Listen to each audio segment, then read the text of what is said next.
Why women live longer?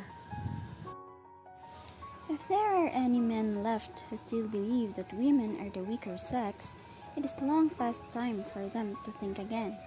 With respect to that most essential proof of robustness, the power to stay alive, women are tougher than men from birth through to extreme old age. The average man may run a 100-meter race faster than the average woman and lift heavier weights, but nowadays, women outlive men by about 5 to 6 years. By age 85, there are roughly 6 women to every 4 men. At age 100, the ratio is more than 2 to 1. And by the age 122, the current world record for human longevity, the score stands at 1-0 in favor of women. So why do women live longer than men? One idea is that men drive themselves to an early grave with all the hardship and stress of their working lives. If this were so, however, then in these days of greater gender equality, you might expect the mortality gap would vanish or at least diminish.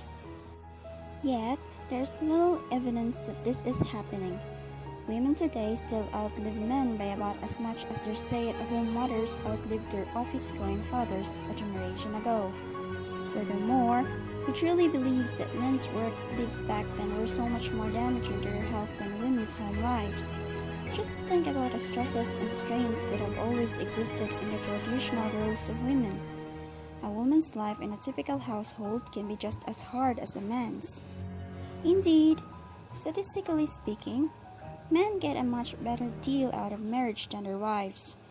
Married men tend to live many years longer than single men, whereas married women live only a little bit longer than single women. So, who actually has the easier life?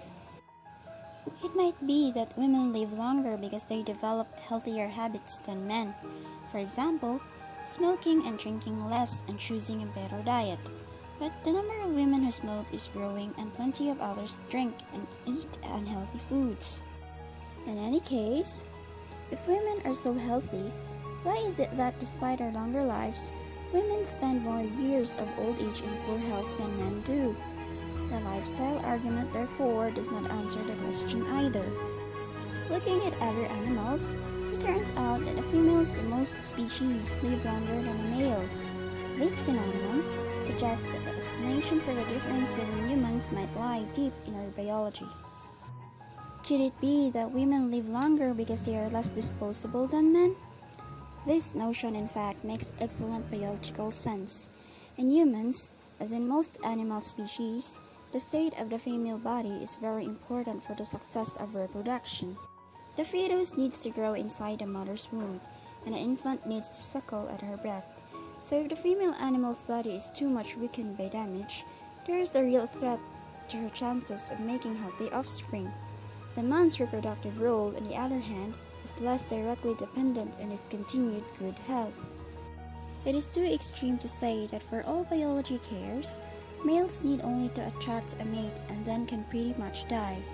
A study of children in Tanzania, for example, showed that children who lost a father before the age of 15 tended to be a little shorter than their peers. And height is a reasonably good proxy for health, but children who lost a mother fared even worse. They were shorter, poorer, and did not live as long as fatherless orphans. From an evolutionary point of view, however, the drivers of mating success for males are generally not the drivers of longevity. In fact, high levels of testosterone which boost male fertility are quite bad for a long-term survival. Women may still struggle to achieve equality in many spheres of life. To be less disposable, however, is a blessing that offers some compensation. There is evidence from studies in rodents that cells in a female body do repair damage better than in the body of a male, and that surgical removal of the ovaries eliminates this difference. As many dog and cat owners can attest, neutered male animals often live longer than their intact counterparts.